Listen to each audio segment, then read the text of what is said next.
Besting a travel insurer. In 2013, my dad passed away while my brother and I were on our own independent international adventures. I was in Spain and my brother was in Canada, and we needed to get back to Australia.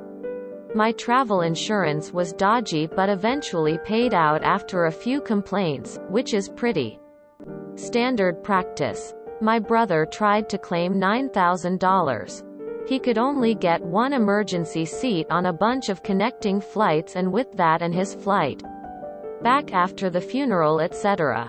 and other cancellations, it all added up. Shock horror. His claim was rejected.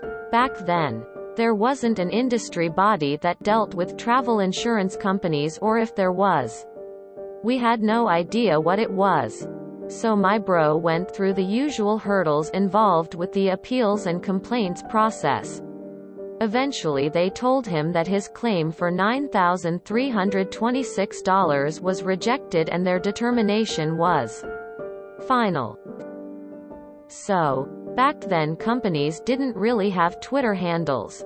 Especially not insurance companies. So my bro, Ever the Troll, created a Twitter handle in this insurance company's name, complete with their official logo. He quickly set about gaining thousands of followers and legitimately began answering their questions with truthful, albeit quite negative, responses. Things like, "Cue my daughter and I want to travel to Paris. What insurance cover would you recommend? We would recommend you take the premium for our comprehensive cover and burn it. We don't like to pay out on for any insurable event because it upsets our shareholders. Have fun in Paris," etc. etc. The insurance company got wind of this and sent him a cease and desist letter. My brother counter-offered with a contract for the company to purchase the Twitter account and 2,500 potential customers for the very reasonable price of $9,326. They agreed. Brilliant. Love it. Sad story about your dad. RIP. Happy ending for you guys though, too honest. A measly $15,000 would have been a nicer round sum. This is fantastic. Have they shown any knowledge of who actually owned the Twitter account? I wonder who the insurer was. I got caught in the Middle East during a coup and my insurance agency refused to cover my emergency flight out. Apparently, they'd updated their policy saying that they weren't covering people who were in Egypt while I was on the plane. Honestly, for how much you could have completely ruined that company, I would have said pay fucking way more.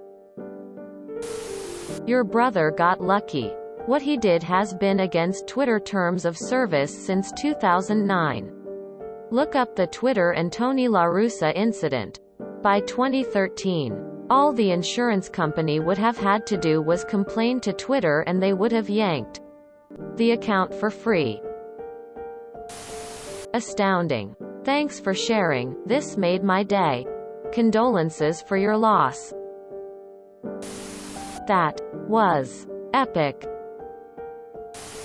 Fuck me. This is brilliant. There are few deeply moving religious experiences in life than cheating a cheater. Well done by your brother. Op. It sucks to lose family. More so to lose them abruptly, as it seems to have been the case with your dad. That said, I think he'd be proud of his clever and persistent offspring for refusing to let themselves be beaten by unscrupulous jerks. I hate to hear that about your dad, man. Just in case you need to, https://www.afca.org.au/. I was with my parents in a foreign country. We had top-tier health and travel insurance. I got very sick so needed to go to the hospital. When their one of tests they were going to run didn't have a price on it. My mother refused to sign it without a price because some people had been scammed like that. The hospital rang our health insurance, which was in Australia, and this was 8 p.m. at night. Told them my mother had trouble paying. My mother then gets handed the phone and my mother explained. The insurance lady actually agreed with my mother. Suddenly the test was taken off and my mother had no problem signing and paying the $750 USD for it. When we got back to Australia, we only got back about $200 of it. But my mother didn't care as her child was then healthy again. Served them right. Cheating their customers is not good business. Am I stupid, or did your brother commit identity fraud? If you enjoyed this video, please check out our playlists full of similar content. Epic Haircast is like doom scrolling for your ears. Please like, share, and subscribe.